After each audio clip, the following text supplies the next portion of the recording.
Days we're gonna be. Welcome, everybody, to the live roundtable episode, February 24th, 2020 of They Cast from the Coast. My name is Adam Miles, and I'm joined as always by Tim Johnson, Josh Lambert. How is everybody today? Good. Excellent. Good. Just peachy. Peachy keen. Good, No, man. just peachy. No keens. No keens. Just peachy. All right, fine. Well, we got a little bit of an interesting lineup to discuss tonight, gentlemen. Updates in the horrorverse. So, let's be honest, it was a bit of a slow week, but there are some interesting topics still. Yeah, Tim really came through. Tim did come through. We weren't going to do a live episode tonight, and then Tim was like, no, consistency. Let's do it. I'm pretty sure that's exactly what you sounded like too, Tim. So That you're getting really good. I'm getting really good at mocking. Getting very good. Because that's exactly what I sound like. It's pretty close. All right, fine. Gentlemen, let's just jump right into it. First topic of the night. Robert Eggers is getting ready to film a 10th century Viking film. Okay, this is, what was it? The Northman? The Norseman. The Northman. Viking revenge film. Yeah, Revenge of Vikings. And it's going to be like all in like really old like English, and they're probably not going to be speaking English. It's going to be thick fucking like Scandinavian, wherever Russians, wherever Vikings come from, like that thick Norse, Norway, Norwegian, Norse. Thank you. Yeah. It's going to be a very heavy version of, say, Vikings and Norsemen. Did you guys ever see that show Norsemen on Netflix? No, but I watched Vikings. Is that just like the Netflix version of Vikings? Oh, no. So Norsemen is like Vikings, but like if Monty Python wrote it instead. Oh. I'm not even joking. It's fucking hilarious. There's 2 seasons on Netflix, and it's one of the funniest things. The first season alone is one of the funniest things you'll ever see. It's just great. So definitely. So yes, Robert Eggers. I mean, he's coming off of a nomination and Oscar night, and everybody's all excited for him, and he's getting the money. He's rolling out with his next film. Yeah, it's been described as a Viking revenge saga set in Iceland at the turn of the 10th century, and he wrote it, and along with a poet and novelist. I can't even. I'm not even going to butcher his name. Okay. But it's a poet from Iceland. A poet from Iceland. Okay, so he's going pretty authentic with who he involves. Just kind of getting people in there and. But the thing that's weird is that it seems with each movie, he kind of grows with his actors that he's getting. Because like the lineup in this seems to be like as much like bigger, like Nicole Kidman, Alexander Skarsgård, Anna Taylor-Joy, Bill Skarsgård, and Willem Dafoe. That's quite the cast. Yeah, that's like he's got 2 impressive. fucking Skarsgårds, 2 of them. He's got 2 of the Skarsgårds. Yeah, well, that's that'd be like a royal flush if we were playing poker. That's great. So I mean, it's and apparently he's gone on record to say that it's bigger than the others. And I can say it's a Viking revenge movie that they're shooting in Europe. It's dark and unusually violent. I mean, they are Vikings. Yeah. And I mean, I think it's cool that Eggers is really sticking to unique takes on period pieces. Yeah. Like, that's kind of his thing now. Like, I don't know. And I mean, I'm a big fan of The Witch. I'm a huge fan of The Witch. And The Lighthouse was cool. It's cool. But I'm really hoping that this new one is like yeah. Real nice. Real nice. You think it's going to be supernatural, or is it just going to be Vikings that are like... Well, I mean, I don't know. I'm going to call that he's going to have some sort of a supernatural twist to it. I think so. And it might have like all kinds of like crazy supernatural lore and stuff they believed. 100%. You know, and I mean, look at Norse mythology and Yeah. everything else that goes on, right? It could be absolutely something crazy ass like that they're going to put in there. Well, I mean, he usually all of his movies so far seem to be like folk tales. You know what I mean? Like, Yeah. Mm-hmm. so I mean, you got the witch and you got the lighthouse. It just makes sense that the Northman would be that same kind of folk tale kind of story. But yeah, I dig him as a writer director. So I'm excited. Yeah, it'll be good. It'll be good. So we'll probably in the next couple of months hear a little bit more. Does it say when he's starting to kick off filming? As far as I know, they're shooting it right now. So who knows when it's coming out? He didn't waste any time. No. Yeah. So You get a strike when the iron's hot. You get a couple hits going. You get some awards. well, and I mean the thing is like his movies. I don't necessarily know how big the budgets are, but I'm assuming based off the two that I've seen, they're not astronomical. They're, pretty manageable and probably, get in, get out, and they're done filming, right? So, Well, the lighthouse was a one set story. Yeah. It was just the lighthouse. so Absolutely. Okay. Well, we'll hear more as soon as that starts to come out and about, and we'll probably see some images. out and arise. about. Out and about. We'll Out see and some about. images at one point or another, and they'll probably just be as confusing as the images for the lighthouse were when they came out. Because let's face it, when you started seeing things about the lighthouse, like, what the fuck is this going to be about? Like, other than a lighthouse and some sort of watched a the maritime. lighthouse. It's going to be about a lighthouse. I But watched the lighthouse and I was thinking, what the fuck is this going to be about? all you knew is it was a lighthouse and a crusty old fucker played by Willem Yep. Dafoe. What? And he was crusty. It was great. All right, gentlemen. Next topic for the night. A new movie starring Lynn Shay and Tobin Bell is on the horizon. It's called The Call. Yeah. Okay, we love Lynn Shay, Yes. which is why it What, was so you don't disappointing. love Tobin Bell? I like Tobin Bell, but Son Lynn of Shay, a bitch. but Lynn Shay is like a fucking awesome scream queen type of person. Like, she's just, I mean, coming off of the disappointing Grudge. But soft she was movie. great in it. Yeah, but that's all you said was that was good about the movie was like her crazy I know. I fucking role. just said it again. Exactly. Just bringing it up. Well, I mean, yeah, like you got these two iconic horror actors, in this indie movie called The Call. I was sold. I don't even know what it's about. I have no idea. It's just No got these idea. two people in it, and it's like, It's done. got these two people done. Just gonna watch But it. the film's about a group of friends who torment an elderly woman who's suspected to be a witch. After the old woman dies, the friends are forced to call a phone installed in her casket. To their horror, someone on the other end picks up. That's Another witch movie. Fucked. Yeah. That sounds Yeah. good. Yeah. Hmm. And it's currently in production. Oh, okay. So they're rolling already. So I was kind of excited to. Actually, to tell you the truth, it was this topic. This came out earlier in the week, like last week.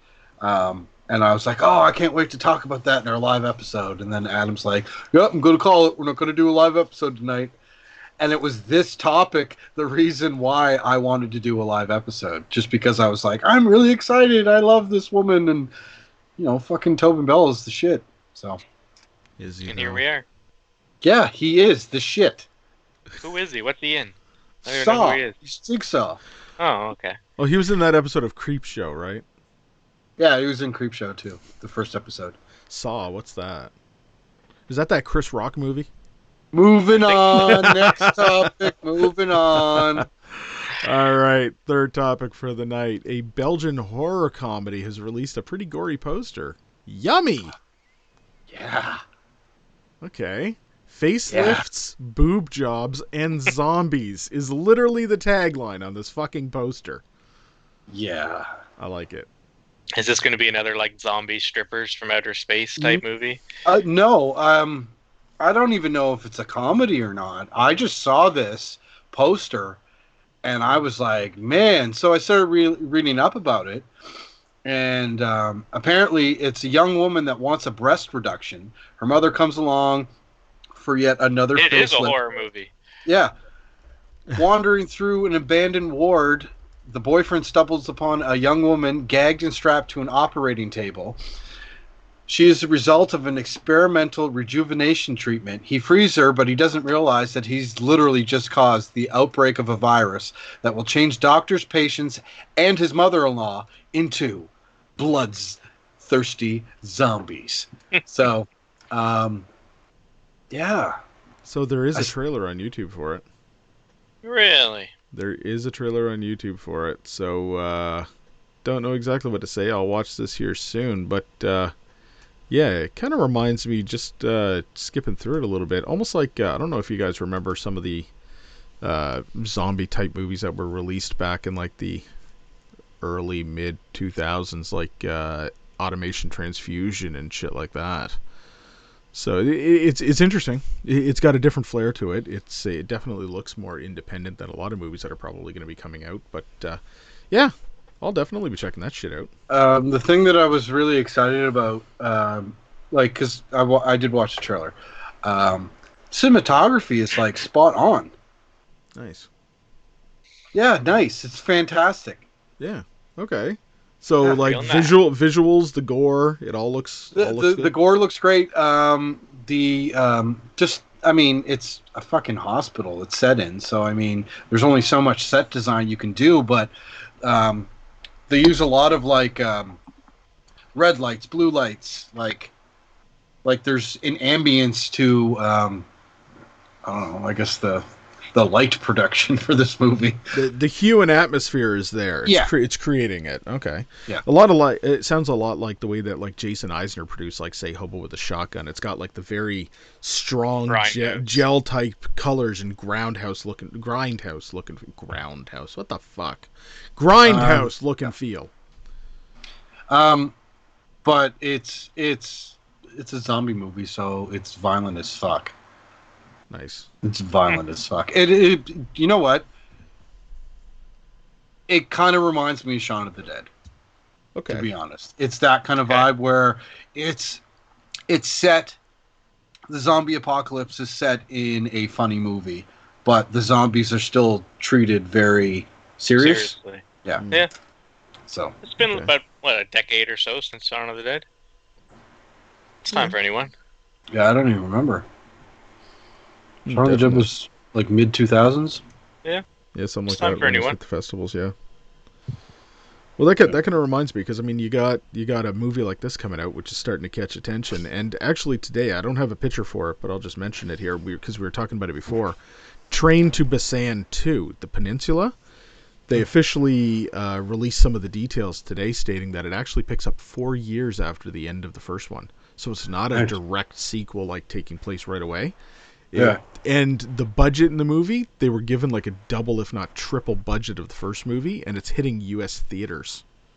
Well, they're also making. I heard that they're doing a U.S. remake of the original. They're supposed to be, but they lost their director, the writers quit, and some of the main actors backed out already. Oh, That's a then good start. then just leave the original as the original. Yeah, You know? absolutely. Yeah, the original was fantastic. What they did with that budget, Yep. yeah, it's a really good movie. Wasn't that one of the ones that, Josh, you said you hadn't actually seen yet? You were going to watch it? Yeah, highly recommend it. It's very. I don't want to say it's an original take on a zombie apocalypse. It's a different setting and how they utilize, the train and like all that stuff. It was fun. Fresh. It was fresh. Yeah, fresh. It was very good. fresh. I love it when they're like fucking putting like the cardboard and shit on their arms and stuff. It's really good. Yeah. It was good. All right. Like an armor. Yeah, basically. All right, next topic. We have a lot of trade shows going on right now in the horror community, and one of our favorite companies for developing horror toy lines, NECA, has started releasing images of like their new Terror Tunes. line, and the first one that's being released is Victor Crowley from Hatchet. Yes. See, and the cool thing was, okay, is that we just had the New York Toy Fair like this past weekend. Mm-hmm. So like there was a lot of shit that like I put out. I collect Funko Pops. I was a little disappointed that there was no horror ones, but then I found this article where it was like Victor Crowley is coming out in this form, and and there's two versions. There's the Toonie Terror line that you just mentioned, but then there's like just the normal NECA 6-inch Victor and Crowley. there's like there's an 8-inch clothed, like with actual like soft goods version, and like his hair is all it's so awesome. Nice. That is pretty cool looking. I love that character. That's great. Yeah, that'll be pretty interesting. Yeah, I mean, I just think it's cool that like, Hatchet's not that big of a iconic movie outside of horror fans, you know what I mean? So I don't know, I think it's cool that he's getting some recognition, and he's a great character. Yes. It still has some of the funnest death scenes in almost any series, so definitely something that I'm recommending these movies to horror fanatics all the time, like people who's like always looking for the next, slasher movie to watch. There's a flip a coin, and almost every time, you got somebody who's never seen or heard of Hatchet. It's interesting. So yeah, Hatchet's like the love story to the slasher movie that the director wrote. Oh yes, I mean that's why it's the great American classic slasher, is like how he basically promoted it, right? It's just a pure love story. Yeah. Nice. Okay. Well, with that though, I mean, you mentioned that there was a whole bunch that were being released, but very specifically as well, they released information about some new figures, which included like Art the Clown from Terrifier. No, but yes. But this isn't from NECA. This is straight up from Trick or Treat Studios. Correct. That's why I didn't mention NECA. So they've announced that there will be a new line from Trick or Treat Studios, including, once again, Art the Clown. And they have their own version of Michael Myers. I want an Art the Clown. You want a shit bandit. Art looks fucking amazing. The Michael Myers, which is amazing, is... Not only are they releasing like the 2018 Michael Myers, they're also releasing like Michael Myers from Part 5, Revenge of Michael Myers, Part 4, Return to Michael Myers. Like there's a bunch. Also, they released. They're doing a bunch of like Dawn of the Dead. There's a Zombie Holocaust and a Fulci zombie. Yes, I've seen a picture of that. But they're more like awesome. like busts, as opposed to like an actual like collectible figure. But man, the horror stuff that came out this weekend is a lot of cool toys. Yes. I want like a little like gas station washroom diorama with my little Art the Clown. With shit everywhere. Just drawing a masterpiece on the wall. Wow, big heart, and he's smiling or some shit like this. All right. No, there's a lot that's coming out from the toy fairs and shit like this. It is. So yeah, it was a little disappointing with things like their Funko wasn't coming out with too many pops that were, or none that were horror related. But Funko does the tour. They work in conjunction with NECA on the Tiny Toons or the Toon Terrors or something like this. So there's a bunch of things that are coming down the line anyway. But it's weird. Not everything's fully released yet either, because there's still apparently another show or two in the next week, and Funko releases like 100 pops a month. Like it's true. And I think that's being conservative. I honestly think it's more than that. Someone posts a video of their grandmother falling downstairs, and there's a fucking pop about it next month. So yeah. Okay. All right. So moving on from that, next topic is The Last Exorcism's Daniel Stamm is tapped now to direct The Devil's Light for Lionsgate Films. So this is interesting. The Last Exorcism was a good movie. It was one of those ones, in my opinion, like it was getting a lot of praise at the time, but it was one of the ones that I put off watching quite a while. I liked it. Yeah, like it was probably 6-7 months after it was released that I actually sat down and watched it, and I watched it on a plane, one of my trips. It was a good movie. I don't think I've ever seen part 2 though, to be honest. Part 2 is not as good, obviously, as part 1. I think the thing that worked really well for part 1 was the twist at the end. Have we all seen it? Yes. Josh? Okay. Everybody The out twist there? at the end that it was legit, right? Like, it wasn't just, you know, it was legit. And I think it's cool that, you know, the priest or pastor or whatever he was came full circle from being part of, you know, the fake thing, and then it's actually real at the end, and you really got to do an exorcism. So to be absolutely honest, Daniel Stamm, I don't know who the fuck he is, but he directed this movie that was pretty good. I liked it the first time. Like, I'll never watch it again, but it was good. I was entertained.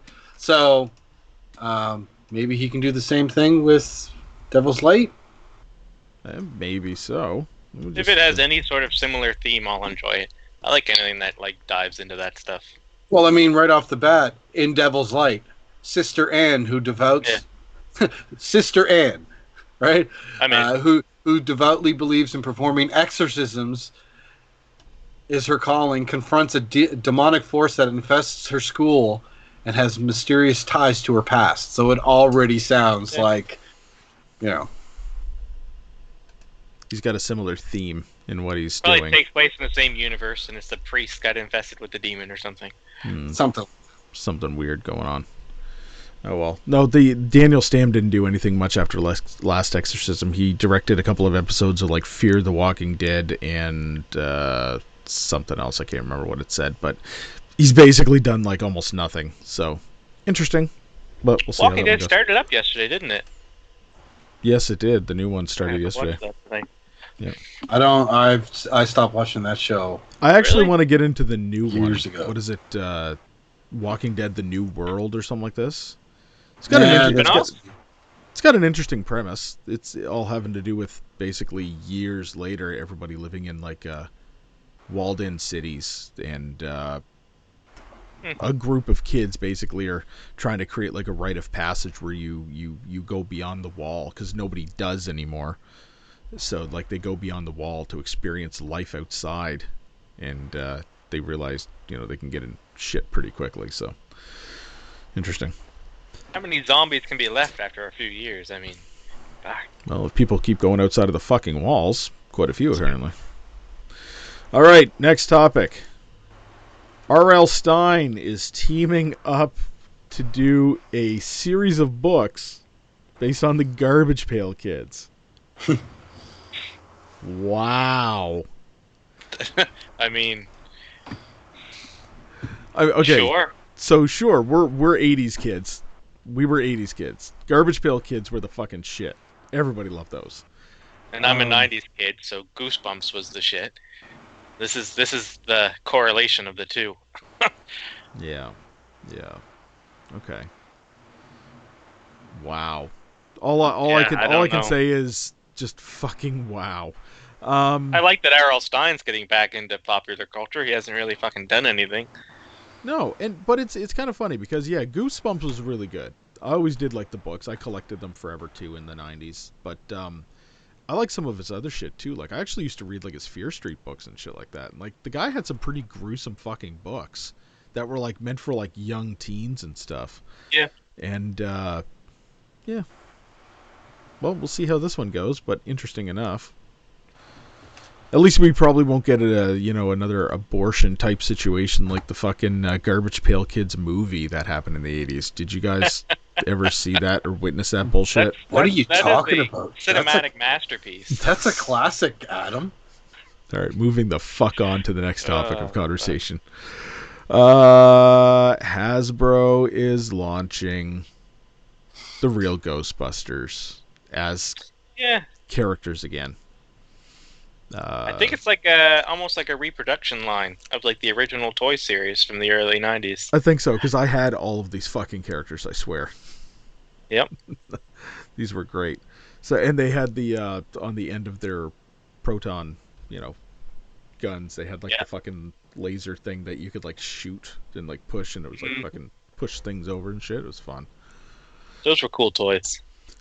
So this is pretty cool, but it begs to question then. Just how you said it.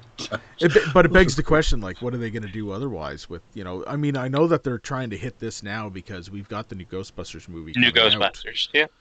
So they're trying to ramp up everything that they possibly can. But I mean, does this mean we're getting like re-releases of the original show too, or something like this? Like, I think companies are starting to realize how hot the secondary market for toys is.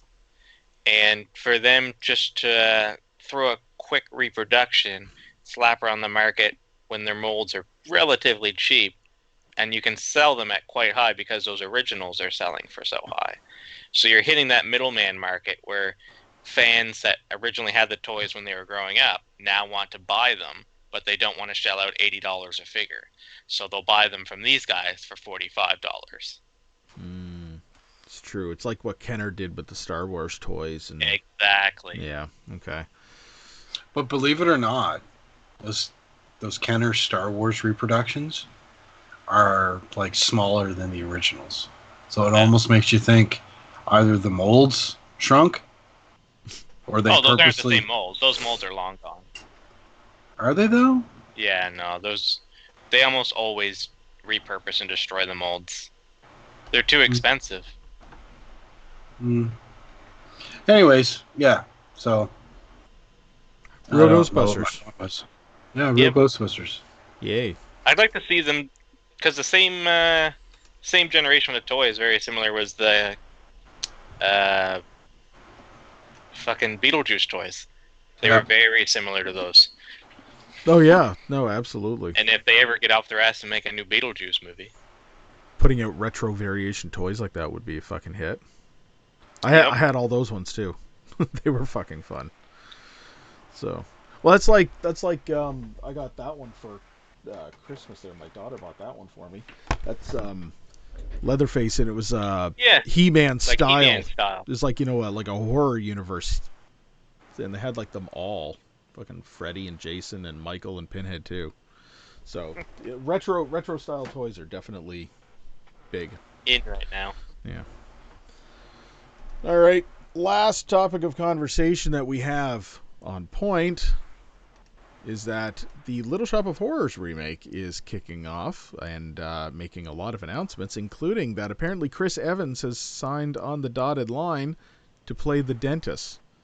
Famously Captain America. Famously done previously by who was it? Steve Martin. Steve Martin. It was, yeah. Steve Martin. I was going to say Martin Short for some reason, but no, Steve Martin. And you would have been wrong. And I would have been wrong. Tim, yes, I would have been. I can see this. I like Chris Evans as an actor. He was good as Captain America, but I mean, that's a very specific role, obviously, right? But he's done some other good movies, so. Plus, he's popular. Yeah, that's another thing, I guess. That's the most important thing. Yeah, people like them to go see this movie. And they're tapping Lady Gaga, apparently, to act as Audrey. Nice. So I think that would work actually, because she has some good like singing in the movie, you know, from the original off Broadway production too. Like she's got some good songs. So I just don't know what they do to you know, Seymour.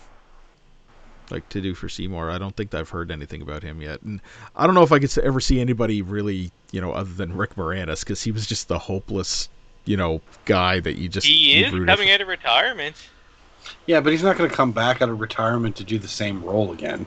Fuck, that would be the best way to come out of retirement. Well, technically he is though. Super hush hush.